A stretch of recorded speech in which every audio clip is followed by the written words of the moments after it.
All right, welcome back to Discovering Discovery Special Edition. And in this episode, we are going to be talking about what again, Megan Washington?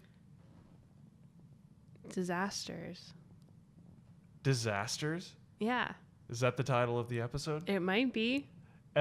That would be episode 5 of season 5. So its episode designation would be 505, looking like SOS. SOS. And in case you weren't aware of which Star Trek it was, it's the Next Generation. The best Star Trek. It's the Next Generation. It's the one with Professor Xavier. And that, of course, is Mr. Greg Payton chiming in. Yeah, we have a lot of interesting things to say about this episode. And there's just a lot of love being thrown at TNG. Lots of Earl Grey. Lots of positive vibes. Lots of positive vibes. And then we, for a brief second, go off about Netflix's new Lost in Space. And then there is Twister. And then we talk about Twister. So spoilers for all of those. So this I is spoiled the official... nothing in Twister. I just said that there was a Twister. So there's an official spoiler warning going into this. So, ladies and gentlemen, how about we hit Warp 9? Or we could run into a, what is it called? A quantum, what have we hit? No, we're going to hit Warp 9.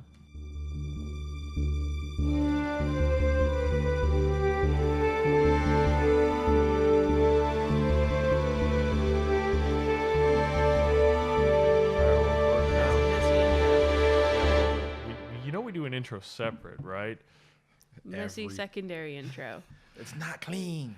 And now we're getting into Discovering Discovery. This week is a special edition episode of Star Trek: The Next Generation. The best generation. Starring Professor Xavier.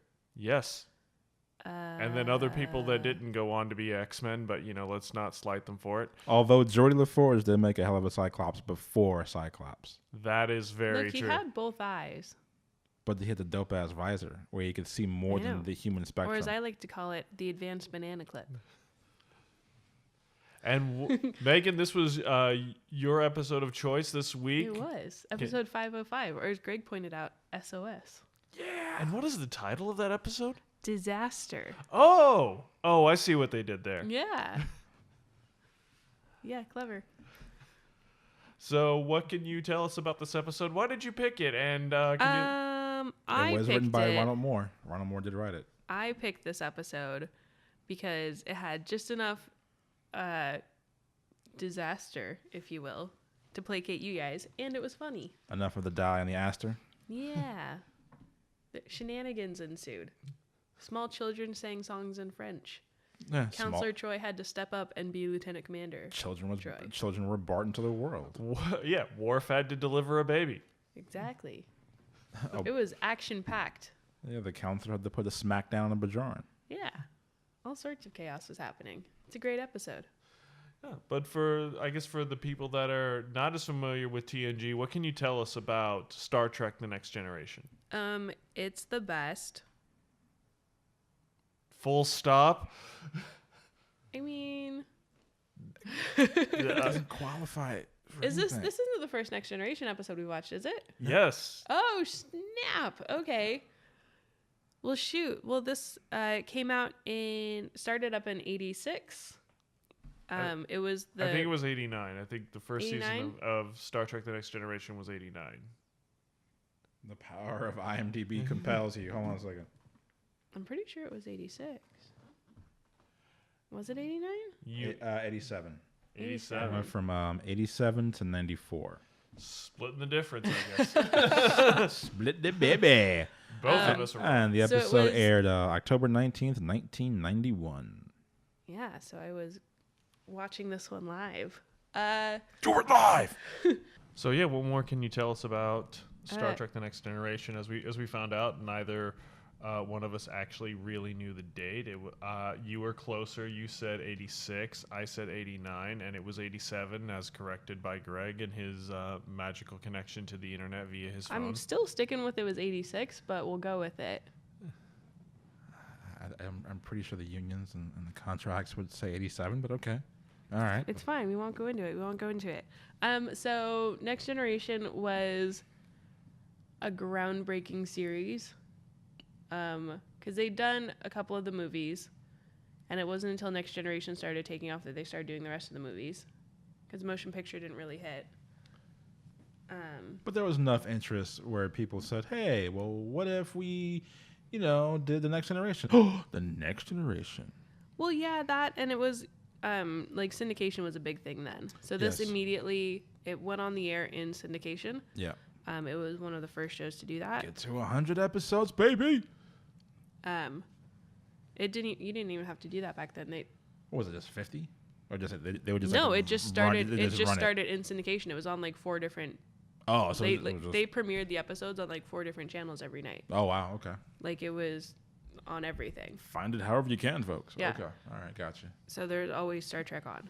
Find it where Star Trek is near you. Yeah, I remember Patrick Stewart in I think it was the Nerdist interview talking about how like they would finish shooting one episode, and if there was still time left in the day, the director would like basically close the script, say, "Hey, thanks everybody, goodbye," and then the next director would come out and they would immediately just start shooting the next episode.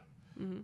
It was just like they just kept going, and because like a lot of the show takes place on the bridge, that exact same set with that exact same people in that pretty much that exact same position. Yeah, and they had their stock sets. Like they only had one corridor for the entirety of the Enterprise. It was shaped like a U, and then there was like a leg off of it.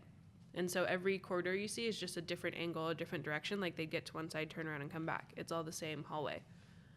So there was a lot of like repurposing of sets, and like they used everything. It was great. Over at the Paramount lot.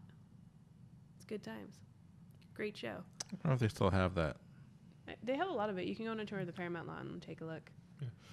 I know that there's a lot of legend surrounding it, because it seems like completely and utterly alien to us to consider that a Star Trek series or a Star Trek anything could be considered a gamble, but this literally, when they were going into this, they were just like, well, we know that there is interest, but they didn't have like necessarily a lot of faith in doing an entirely new series. Like, would people even accept it? Because it's not, because the only thing that they thought was going for the movies was the fact that it all had the original cast. Right. Yeah, so doing a new show with completely new cast. Yeah, it was. It was a Definitely risky. It took a little bit for it to find its feet. Yeah. Like the first 2 seasons were kind of jumpy. Like they're still great, but You thank the fans for that one. The fans definitely kept that show alive for it to get speed for everyone else to start watching it. yeah. Yeah, and it's just great. There's a lot of practical effects which still hold up. Yeah, I mean they shot on location. They shot in real sets. It wasn't this whole era of shooting on a green screen and filling it in later. It was actual, even though it may have been styrofoam, but it was it was real styrofoam. They had matte paintings. The stars that you see are actually, it was a giant like kind of blackout curtain that they had with light shining through the back. Exactly. The transporter beam ship was like glitter. Yeah, the They had, ship like, was a an glitter actual glass. model. It was a model of a ship. It wasn't just some 3D rendering. It was an Yeah, it actual ship. Great, and it still looks good. Yeah. So this episode 505, the Enterprise runs through a quantum filament, which basically it's like a Wrecks power the surge. ship. It's like a giant power surge runs Yes. through the Enterprise. Yes. So we have a couple different groups of people that we kind of follow. You've got Worf and Data and Riker, who are in 10 Forward, and then Riker and Data pair off to go to engineering. Where the rest of the engineering crew is, we never discover. We don't actually see the main engineering bay in this episode at all. My guess is they were all knocked the fuck out. Worf stays to run triage. Yes, Worf. You heard that correctly. Worf stays to run triage. Well, And- I mean, he knows how to cause injuries. Surely he knows a thing or two about treating She them. was trained in the holodeck program. Deanna Troi stays on the bridge, and then the duty officer actually dies in the crash. Like neck all kind of snapped. Full on red shirt death. Plasma burn. Plasma burns everywhere. Her console surprisingly unmarred. Despite the fact it exploded. But Yeah. that In her happen- face. That happens a lot. I've noticed a lot in like Star Trek, like all of like the consoles and everything. Yeah. Like that's how they communicate people like, dying on the bridge, especially during battle, because they're just like, well, okay, how this would actually work is just everyone would basically be fine until the ship was completely screwed, and then Yeah. everyone would die. Yeah, instantly. Yeah, but It's not that hard. that gets It's not that visceral yeah, enough. that's very very boring. We Yeah. had to show people, falling in combat. What I love is the fact that it's always the main console. It's just like, all right, instant, you've been assigned to the main console. I have, but that always blows up first. What I don't want. Can I get like a surge protector? Can I be in the back? No, you are the front bridge console, but that always blows up. Can I have a force? Motherfucker, get down there right now. This is what you do. Oh my god, I've been jumped up to a principal role. Guys, I don't think I'm living through this. They gave me a name. I don't want a name. They gave me a line. Fuck. They gave me a line. And then Captain Picard is giving a tour to some kids who won the science fair. Yeah. And they really want to go see the battle bridge, but he's like, nah, we're going to go see like the botanical gardens. I definitely love how he showed up like a dad at the end of a long day that is just trying to grab a beer, and then his wife is just like, hey, you promised you would go take the kids to the park. You mean now? Right, as in right now? I can't get happy hour like first. his jacket is already open. He's like, he was on his way to 10 Forward. He was on his way to get his beer. Gonna go get some synthahol, have a laugh with the gang. Get my Earl Grey on, son. and then there's these 3 kids, and he's just like, oh. Wearing, yay. if I might say, the epitome of fashion in the future. It's like onesies. Everyone's wearing a onesie. We had a pink onesie, there's a green onesie, and there was a blue onesie. It was great. Well, I think one of the kids was wearing basically a very small child version of what Jake Sisko wears. Essentially. throughout the first season. It was like the overall kind of situation. I almost feel like every fashion designer is that the case in the future? They all just went out of business. Is that what happened? That they no longer had a purpose in the future? Well, that's how Garrick became a tailor. Also, think about that. That's the only tailor I can think of in all of Star Trek. I could be wrong. Well, you Future they is go- worse than I thought. They go Jesus. shopping at one point, and basically they go into a room, and you get to like click the button, and different stuff pops up, and you're like, Lordy. all right, I'll take that one. Man. It's For those folks in the fashion world, your time is... the end is nigh. The end is nigh. I don't know. You get, Ain't looking too good for you. So they go through the quantum filament. There's a giant surge. Riker and Data decide to go. Look, it's literally what I just said. Oh, Geordi, that's right.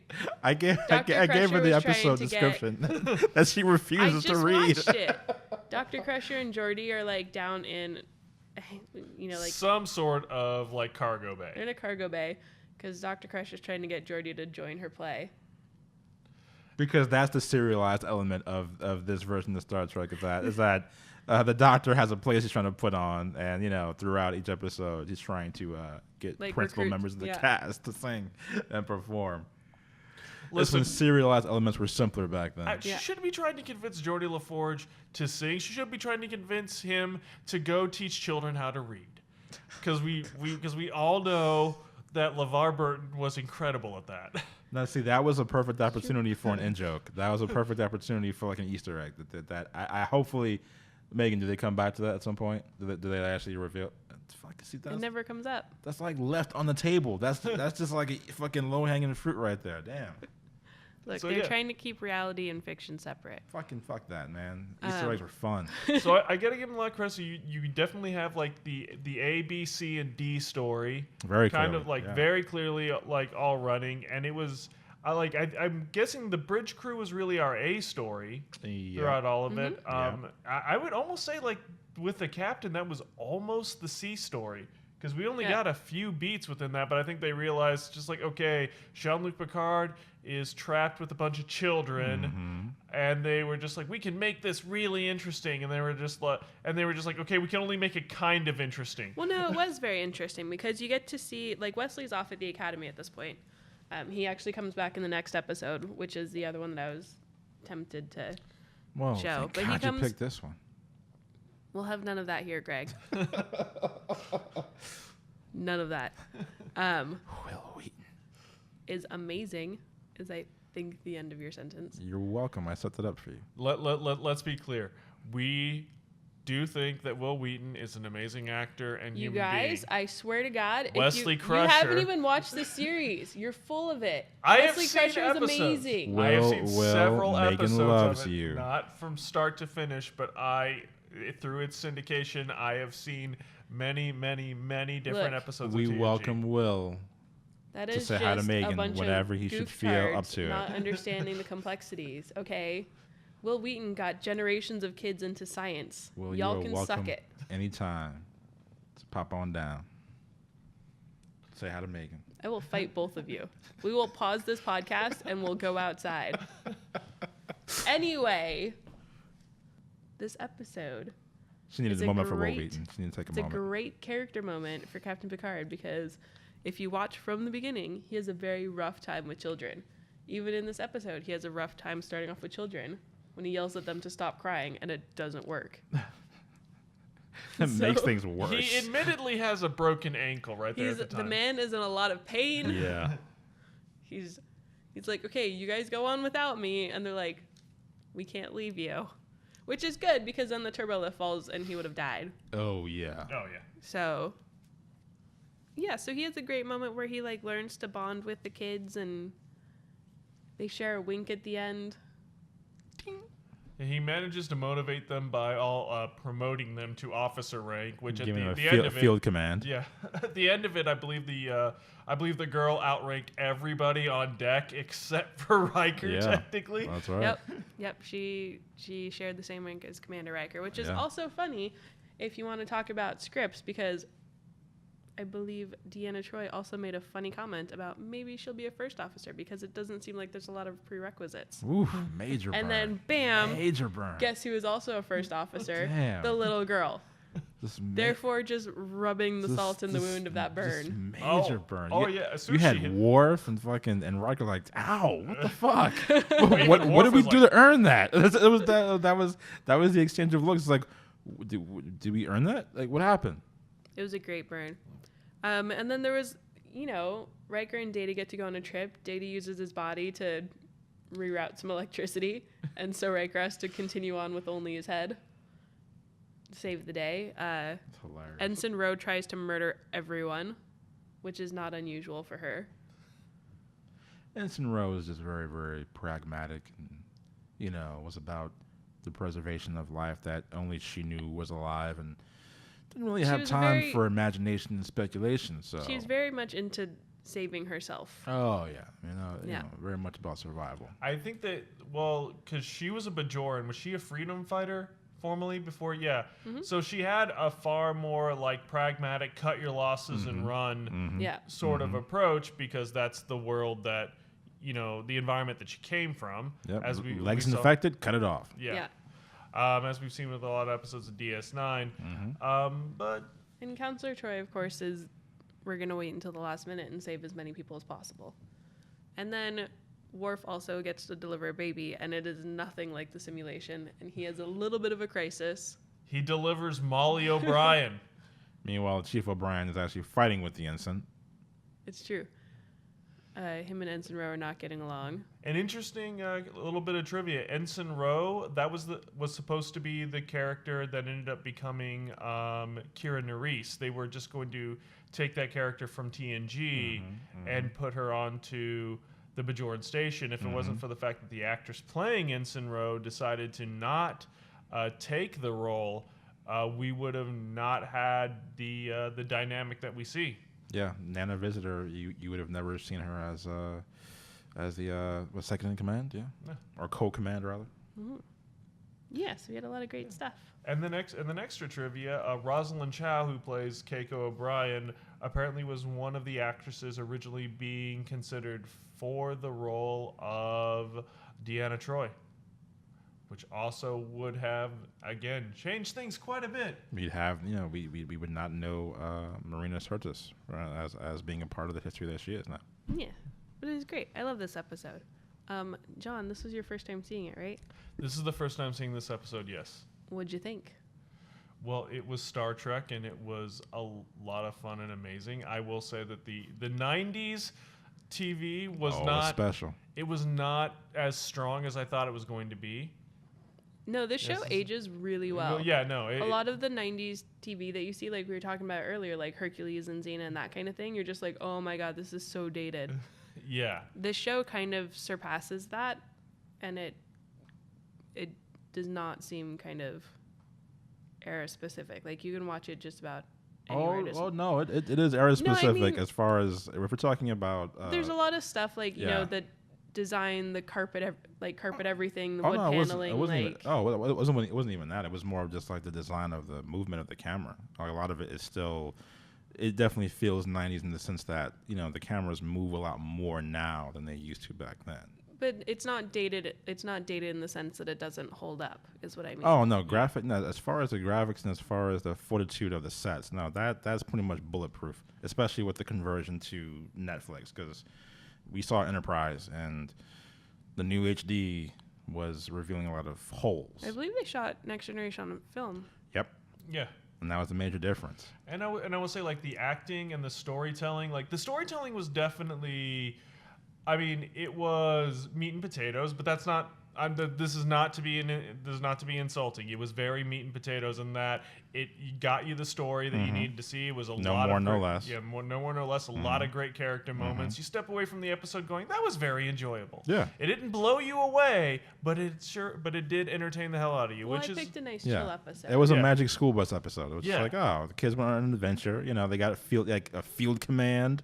It was a great ensemble episode. It's like everybody everybody kind of got to do their own thing. They were all kind of mostly tangentially tied in together. They all needed each other more or less in some kind of way. Yeah, I always say if you want to see a great way to build this many stories and this many characters, definitely watch Next Generation because they were very flawless in terms of how they executed storylines. Honestly, I think Game of Thrones should take a lot from episodes like this. This is lot. Because there were a lot of nothing episodes in Game of Thrones, and in a lot of ways, this is kind of a nothing episode. Yeah. It's a good episode, good solid story, but it's not it's not necessarily anything above and beyond. It's not like what you do for it's a great bottle episode. Yeah, it's a great bottle episode. Yeah, it's a great kind of standalone. And Game of Thrones has a lot of those where it's just okay, we need to bridge the gap episodes. And when you watch those bridging the gap episodes, you feel like, God damn it, we're just bridging the gap right now, ain't we? You're like, this is filler. This is painful filler. Yeah, this was filler, but this was solid filler. This was, again, meat and potatoes. It filled you up. But it's great. It was delicious. Yeah. There was seasoning. What about you, Greg? You've seen this one before, right? Yeah, I have. I remember when it first aired. It was. I feel now the way I did then. Goddamn kids. Stop your damn crying, please. Well, I mean, I was a kid when this one was on, though, so I even then I was like, the captain is trying to work. Can you please shut the hell up and stop crying? Even back then. And I just really wanted a pink spacesuit. All the whining, good grief. I still kind of want a pink spacesuit. I think that'd be great. Everyone was perfectly out of place. The one thing I didn't pick up on then, which I appreciate now, is the fact that that the whole episode had a beautiful overarching theme about let's put all of our major characters outside of their element. Riker is not an engineer. Put him outside his element. Picard, he's not a father figure. Put him outside his element. Troy, she's not a captain. Put her there. Geordi and Dr. Crusher, they're having to literally go outside their element by sucking out all the radiation. And of course, the MVP of not being in their element, Worf, having to deliver a child. I'll have you know, he took beautiful a course. theme. It's a great, but the theme was super strong. I loved Worf's bedside manner. It was more robotic than Data. It really was. All right. According to this, it says that you are now ready to give birth. Why are you not giving birth?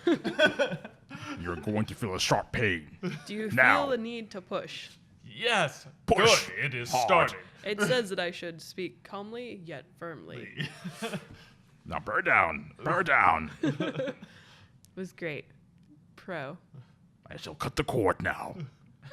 Yeah, Insert laser blade. Laser blade.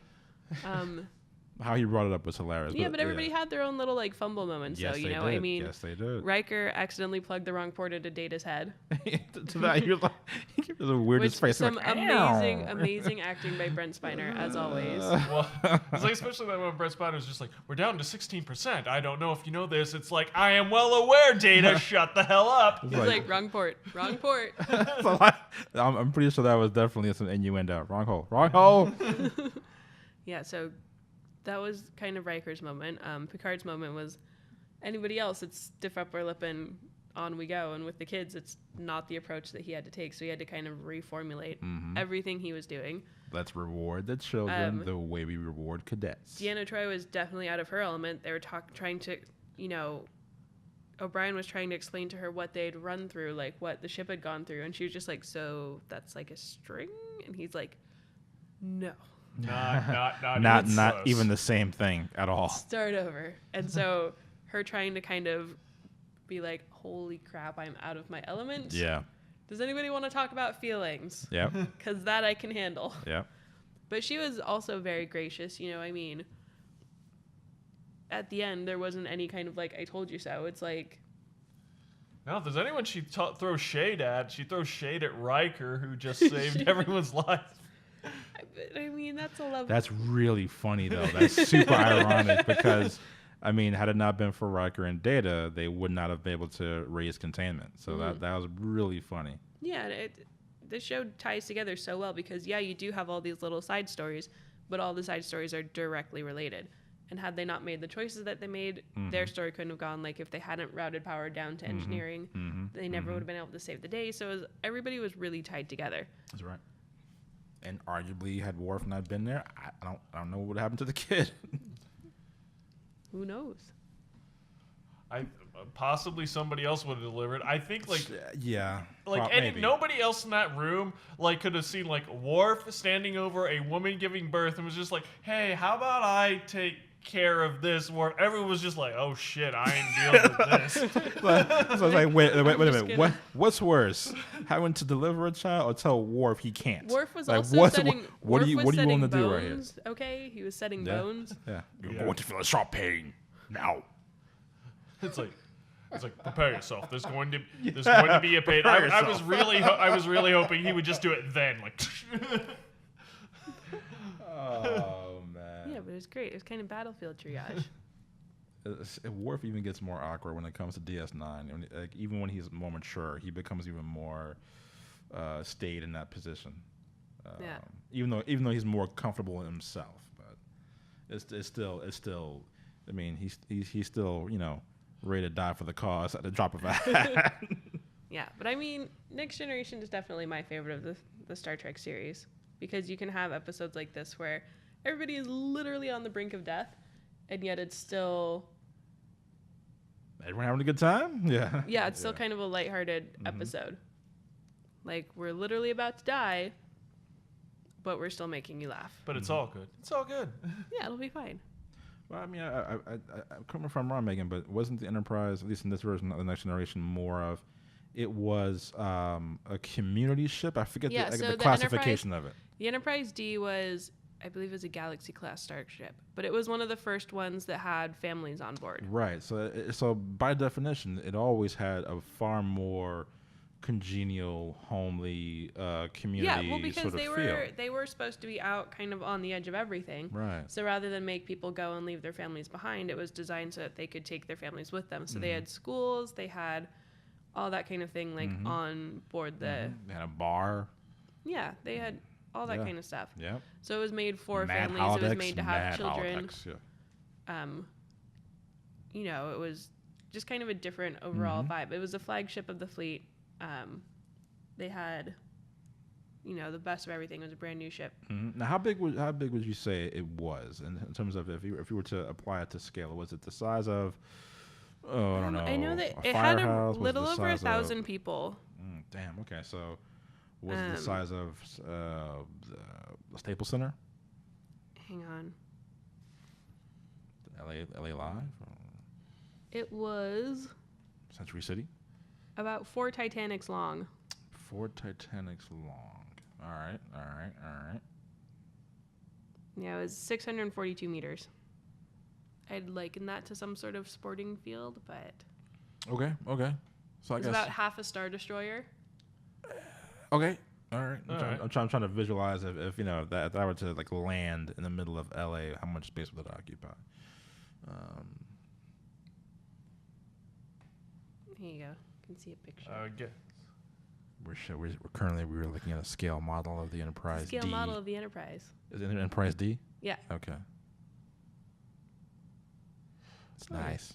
It's Yeah. it's basically it could more or less lop off the Eiffel Tower Yeah, and, so and I mean- not feel a thing. The entirety of the Enterprise A Mm-hmm. was the size of the saucer section. Yeah. It's so funny to see the There you go. to see the Enterprise D just like rolling up on the Enterprise A, just like sup. It's like technology is advanced. Hello. Hot damn. Okay. So wow. So the Enterprise D was a big old beach.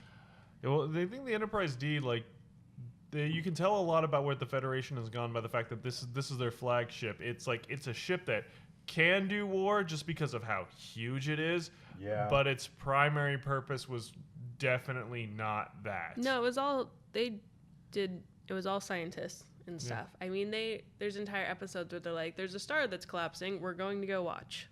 We've been watching the star collapse for 2 months. And like, stuff happens, you know? It's so funny how small the original Enterprise was too by comparison, like from Enterprise. Yeah. Look how small the original Scott Bakula Enterprise was compared to Picard. It's like, sup, hacky sack. Ding ding ding ding ding. Oh god, the NX-01. I mean, you can pretty much Yeah. fit the original Enterprise into Like one of the nacelles. like 4 or 5 times into Picard's Enterprise. Yeah, so I mean, it was a completely different kind I'm of. pretty sure Trip would lose his goddamn mind. Like, what the fuck? You can fly this thing in space? Well, the it's Enterprise A was space. even bigger, but it was also one of the. I think it was the first ship that the saucer section could separate. Oh yeah. So whenever anything did happen, they would separate the saucer section and kind Play of send frisbee. the civilians and all non-essential personnel off to safety. Mm-hmm. And that's why they had the secondary bridge, which the kids do want to go and visit in this The episode. battle bridge. The battle bridge. Yeah. It was great.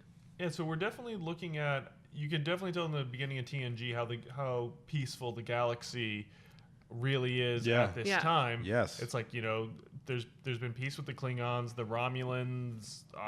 Well, they're still being the Romulans, but they're being the Romulans somewhere else. Yeah. Somewhere but else, there's a peace between them at this point. It's Yeah. I think the Maquis aren't a thing yet. Now, the Maquis haven't happened, and then the Dominion, of course, is like, no one even knows about them, and then the Borg are going to be a thing. Yeah.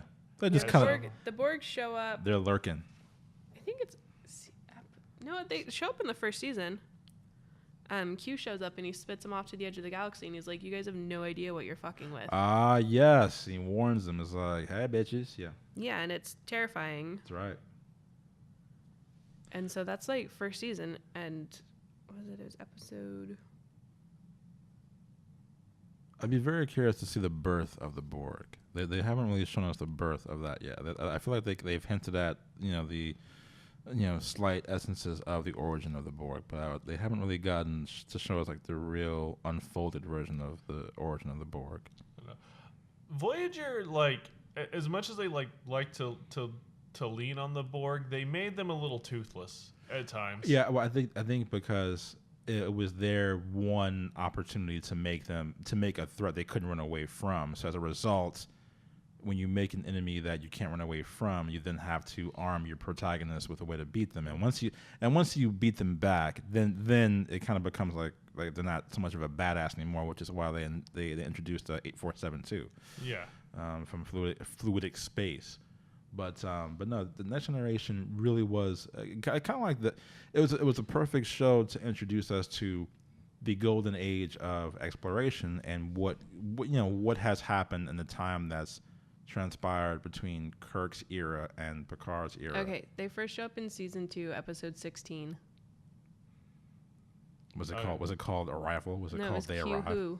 Q Who? Yeah. The Borg. That's who, bitch. 10.3 million people watched that episode when it aired. damn, that's that. They'll never see those numbers ever again. Just in case you were wondering how big Star Trek was. But also too, just in case you weren't sure as to what you were watching, that was before the internet, before streaming, before even cable was as powerful as it was nominated now. for 3 Emmy Awards. It won 2. Yeah, because they were still doing the what was it cable? What were the cable awards back then? It wasn't. They weren't even a part of the Emmys back then. They were like they're like the Ace Awards, something like that. I don't even know. Because for a time, the cable wasn't really a part of traditional TV. So, I wouldn't be surprised if they were nominated for Emmys. Man, It was quality television. it was quality television, but there was no major competition that there is now with I feel like 100 shows going on at the same time. yeah. Like literally right now, there are 100 shows that are playing new episodes. Yeah, but there's a lot of Nuts. like garbage shows too. I feel like shows had to put in a little bit more effort. No, this point. but the traffic of streams have become to the point where you now have to kind of like really, But you also get hack like a your way lot through. lower quality stuff on now. You get really high quality stuff, and then you get a lot of lower quality stuff. Yeah, there's a lot more noise out. I mean, I feel like there was a beauty to the era of, was it 1, 2, 3, 4, 7 channels back then of network TV? What was it, 9 maybe? Yeah, and Counting everybody PBS. Everybody had to pull their weight. I don't know. It was like, what else you have? You'd have with the public access channel if you had flicked the dial. I did have a turn knob on the TV. Yeah, if You you had if, to like click it around. We had one of the wooden box TVs. yeah, and you really had no choice. It's like, I'm watching Star Trek. Watch something else. You fucking watch nothing. That's what you watch. No, next channel was Star Trek, Greg. It was syndication. No, I know. It was either Star Trek, or Star Trek. Yeah, or look at the wall, or read a book, or go outside, or go outside. And those were your choices. There's nothing but bugs in the sun outside. I lived in the desert, man. Yeah, I mean those were your choices back then. Yeah. It was in a lot of ways it was a simpler, better time just because there was less distraction. So you got to really just focus up and focus in on something. Yeah, but it was the strength of this series that made all the other series possible. Yeah, it had to. I mean, that was it carried a lot of weight. It carried a lot of water. It carried a lot of weight. We got like 7 more movies after this show came out. It also allowed. We got 4 more series. Filled the hole between the movies. Like while the movies were still being made, you still got to kind of keep in that universe. Yeah.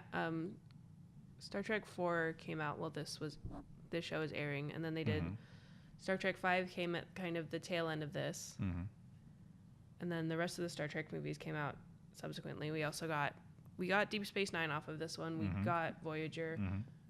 We got Enterprise. Enterprise. We got the garbage pile. Well, you could also see the JJ movies. Yep, wouldn't have happened without. They wouldn't have because it needed that basis. So you definitely got the rebirth of the Star Trek movies. Yeah. Were there any other animated series? Yeah, the animated series came out after this too. No, I'm saying were there any one? No, it was just the one. Just the one. Yeah. That's interesting. There was never any like a CG, like 3D. Okay, damn. I know there were some video games, right? There's a like a VR game. Right. And then there was a Star Trek Online. Right. Yeah, I think the Star Trek Online might still be running. Yeah, it's still running. Yeah. Damn. There was also, I remember that there was actually a DS9 game for the Sega Genesis. I only know this because I ended up renting it once. How was that? It wasn't as, horrifying as you'd think it might be. Like immediately. Like all Sega Genesis games were strangely hard. Yeah. True. Like this one was actually enjoyable. You played as Cisco. And you was it only a Cisco or different shoes? I think it was only a Cisco. Damn. Okay. And you basically your job was to run around and solve everything. Sounds about right. Now you can basically play every captain of every ship, including ships that were completely obscure, on your iPhone, essentially at the same time if you wanted to. Yeah, I do remember the VR game, which I think is called Bridge Crew. Yeah, it's Bridge Crew. And is apparently amazing. You can play with friends. The whole point is for you to play with friends, and everybody you plays. In fact, put together a bridge crew. That's great. And it's amazing. That's great. I mean, the stakes were obviously great for everyone in this episode. It was obviously either Picard and the kids fall to their death in the elevator shaft. Jordy and Beverly die from either Sucked into radiation or space. suffocation. Or the fuel things are going to explode. Yeah. Fiery death. There's a point where Riker and Data are stuck between a coolant leak and could freeze to death. Yeah, they're stuck between a coolant leak Well, and Riker an could electrical. freeze to death. Yeah, Sure. Data'd be fine. Data, I mean, he might have frosted up a little bit. Yeah. But, so Sickle. they're trapped. Worf is essentially trapped with, things could have gone very badly in the birth if the baby hadn't turned around. True. And of course the bridge crew Yeah, Deanna had command. do I run away and doom everybody that's not in the saucer section to death, or do we stay here and hope that we can reach somebody? Yep. Send the message and the signal. Yeah. Well, I do like who's the Bajoran ensign? Ro. Ro.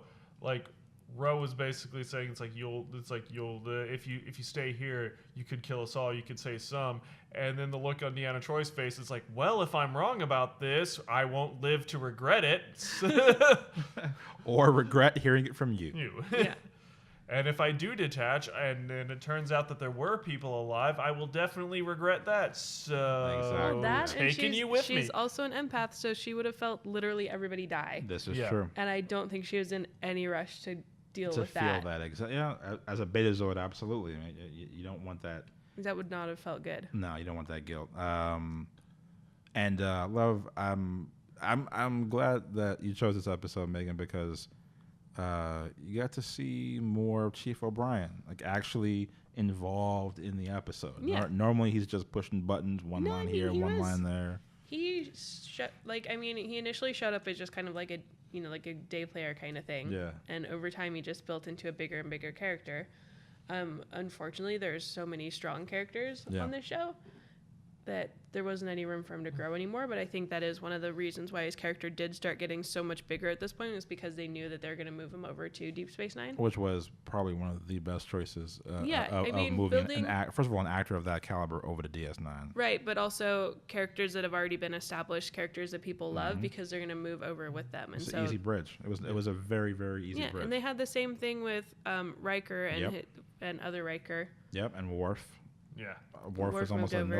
a no-brainer. It was a Worf didn't move over until after Next Generation. But was done, it though. was a beautiful, like it felt completely organic Yeah. because by the time Next Generation had ended, correct me if I'm wrong, Worf had been stripped of his not Federation rank, but of his Klingon rank, right? I believe so, yeah. And so, in a lot of ways, seeing him on DS9, mind you, DS9 fucking grimdark, was like him having to start over. So it was a watching Worf from this episode from this series to the next was a beautiful arc of his character. Well, and there's a lot of really great stuff with Worf in this one. Like when he discovers he has a son is huge, and then he adjusting and learning how to raise a kid is huge. Then when he gets paralyzed, that's great. Yeah, they have to do like the spinal cord surgery, which is like Major. That's a great episode. Him and Deanna Troy end up together briefly, don't they? Yep, they were together for a while. There was a love triangle going on between Troy and then Riker. Well, it was mostly Riker just had a really hard time with the fact that she was with Worf. He struggled. It got super dramatic there for a minute. It I remember that did. arc. That shit was It deep. got- That was some almost verging on soap operatic.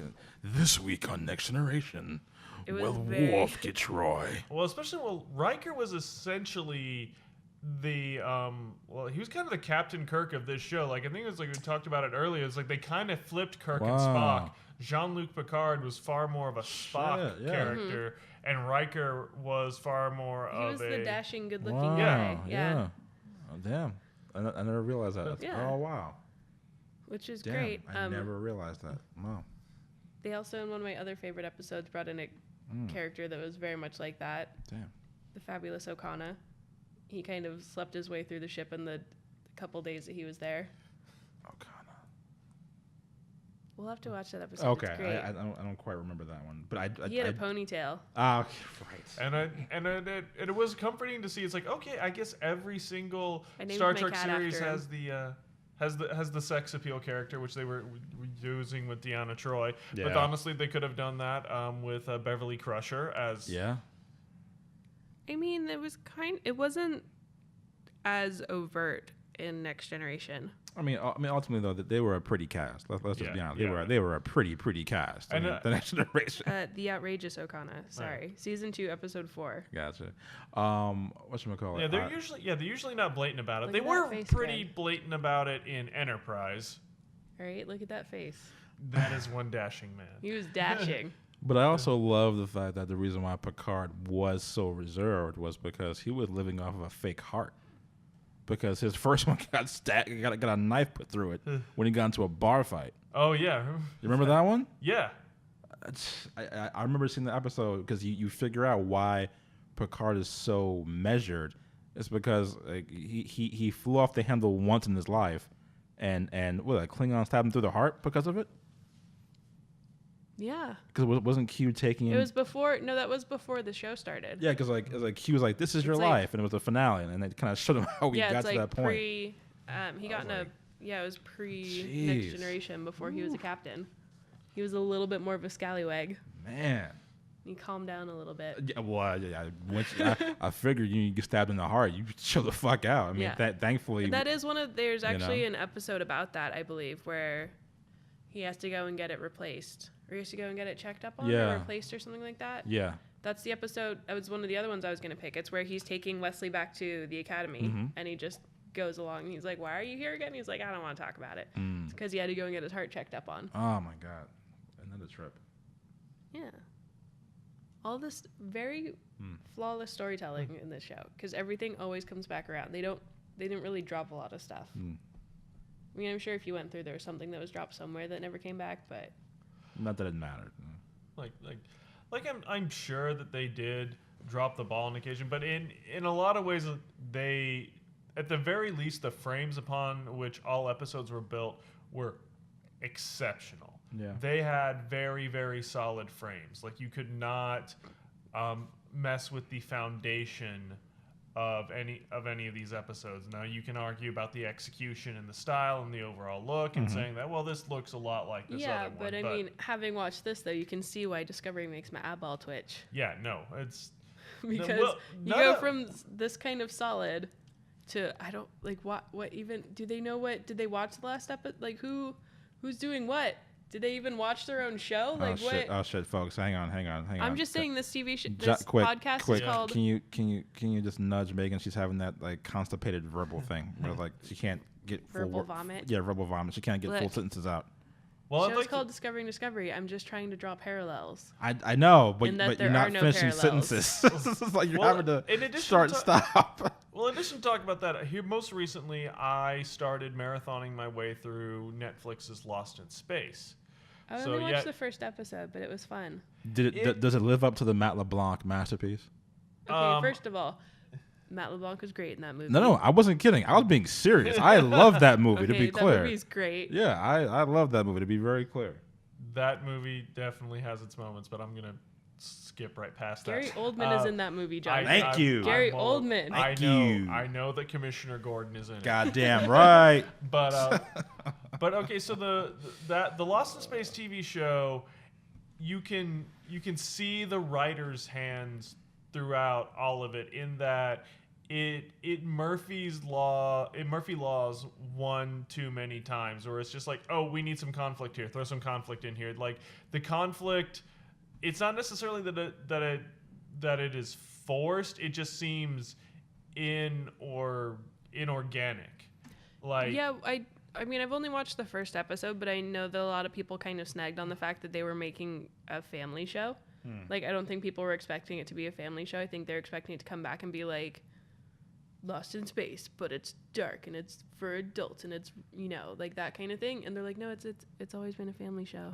Yeah. well, no, I'm not even Nothing's talking like, changed. yeah, they have the family element to it, and the family element actually is one of the strongest elements. Yeah, but it's like a to show the that kids can watch still. Yeah, but like beyond that, well, they add in a bunch of other bits of conflict that where you could just see the writer's hand in, and it's just like, oh, oh, here we definitely have to have a plot twist. It's like they throw in so many of these plot twists and so many of these plot moments Right. when It's a they little could have had ham-fisted.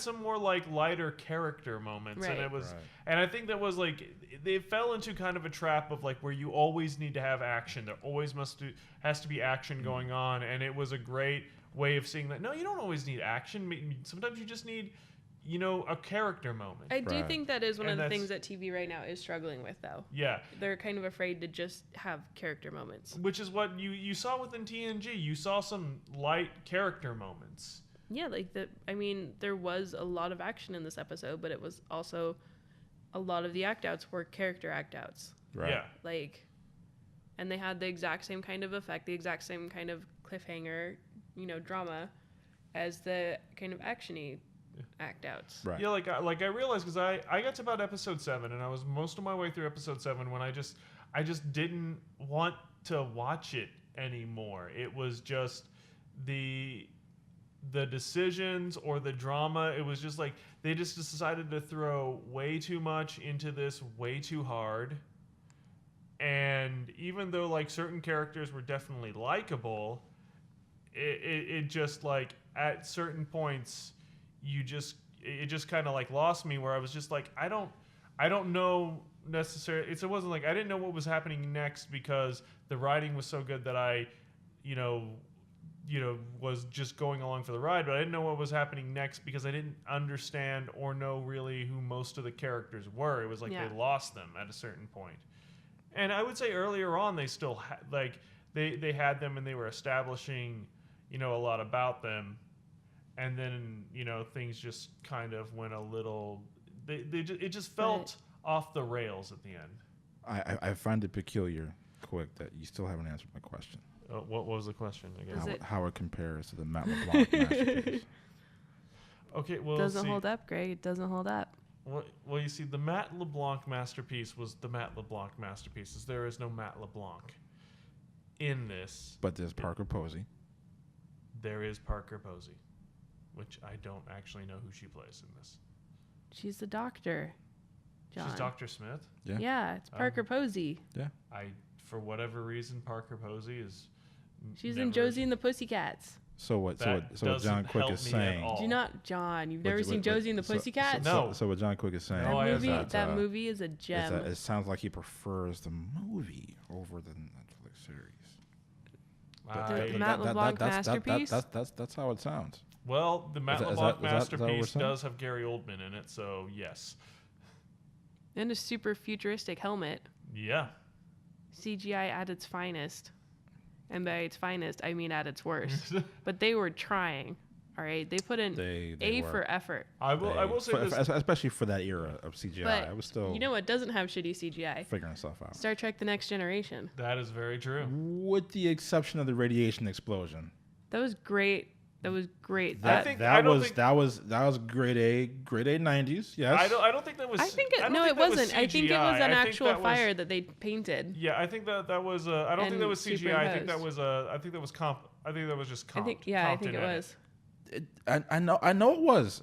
Yes, it was Practical comped. effects. That's why it holds up. But it wasn't practical. It literally looks like a computer mat on top of That's true. a locked off camera. I thought you were talking about the opening sequence at the planets. No. that were very CGI. I'm referring to the actual the explosion fire. of the radiation fire. Oh, like the fire. Oh, the explosion, or Yeah, like yeah, the yeah. actual fire that they kept showing in the wall. No, the radiation explosion The that they plasma put fire. out. Yeah, the plasma fire. It looked great. It That did not age well. It totally did. I think You're that's the full of only it. thing that You didn't need age, to watch that it aged again. well. That's the only thing I'm just like, shit. You know it didn't age well. The fact that George's hand didn't snap out when he went to go push the button. Yeah, that. He had way too much control. Yeah, that's probably the only thing I was like, wait a minute, there's a vacuum of space. How come y'all mofos aren't literally being lifted and There pulled? is another episode. I can't remember which one it is, but they do actually like tie themselves down, I think. Yeah. I think the physics had to be kind of made more consistent. No, That there I'm had to be remembering- some that I'm PA on remembering that set when part. they were shooting that scene. It's like, well, wait, shouldn't they be You doing know what all I'm getting this? it mixed And up with? I'm What? getting it mixed up with Twister. Twister. When they're in the shed and they have to use the cords to like lash themselves to the pole, and then the Oh, shit. tornado comes through, and they're like, So you're saying that? Man, and I thought I led us off on a tangent by talking about Lost in Space. your tangent was really long and not entirely relevant. Mine was totally relevant because we're talking about vacuums and air Well, pressure. obviously in space, clearly No people's one can hear you scream, muscles yes. and tensions, muscles and tendons can Or hold up you a know lot what, though? well against the Here's vacuum the thing. of space. No, here's the thing. Here's what probably happened. Once the air had been sucked out, the Mhm. pressure kind of equalized, and yeah, Okay. they were in space and freezing, but Okay. there wasn't the force, so he wasn't trying to compensate against the force. Okay. We can bring in a science person. Science people on the comments, please weigh in because I was like, that's Well, that, Beverly you know. Crusher breaks down. It's like we got like 15 seconds before we're dead. Yeah, so once she you broke down close- some science. So once you close that thing, it's basically we're doing like, our we own have little 15 Kentucky seconds Derby. where to we're the Yeah. disoriented. Yeah. There's another 10 seconds where we're disoriented, and then after that, It's a game over. Yeah. And it's just like, okay, we're gonna both hold on to this thing. And I was just thinking, it's like, wait, was there nothing by the panel that is absolutely necessary Yeah, for you to right press by the your panel. ass to hold on to? Yeah. There wasn't really, though. If you look at it, it was kind of off on its own. That's the one thing about this Enterprise D where I looked around and was like, you know what this ship could use more of? Handles. It's like if shit I don't goes think they wrong. were expecting to be depressurized. You know, the one thing that previous Enterprise ships have, handles. That's the one thing. Because what is it Jordy says? I have like we called it a crowbar, but what did he call it? Like a coupler, like a hand coupler? Yeah, Enhancer? something like that. I was like, is it handy? Like, Yeah. is some sort of decoupling device? yeah, I was like, you know what you guys can use more of? Permanent ones of those all around the ship. So when this shit happens again, you don't have to worry about holding on to something. Yeah. But it is great. Everybody should watch it. Yes. This is a great episode to get you into the next generation if you Yeah. don't want to start at the beginning. Yeah, no, it completely is. All right, everybody. Final thoughts, Go watch Next Generation. Greg. Preferably with some Earl Grey tea with a shot of scotch. And yeah, my takeaway is I need to watch some more Next Generation. So I think that will wrap us up for this week. And I guess next time around it's my choice, and I might throw you all a curveball with what we're gonna view next time. There's gonna be a lot more to this. It could be another Quick is episode whipping of out the TNG. J.J. Abrams. I ain't gonna JJ, but there's definitely something you guys aren't gonna see coming. You might say there might be a prelude, and you don't know what I'm talking about. That's perfect. Some other people out there will. All right, so until next Quick time. is gonna unearth some fan fiction shit, isn't he? Baby, shut up.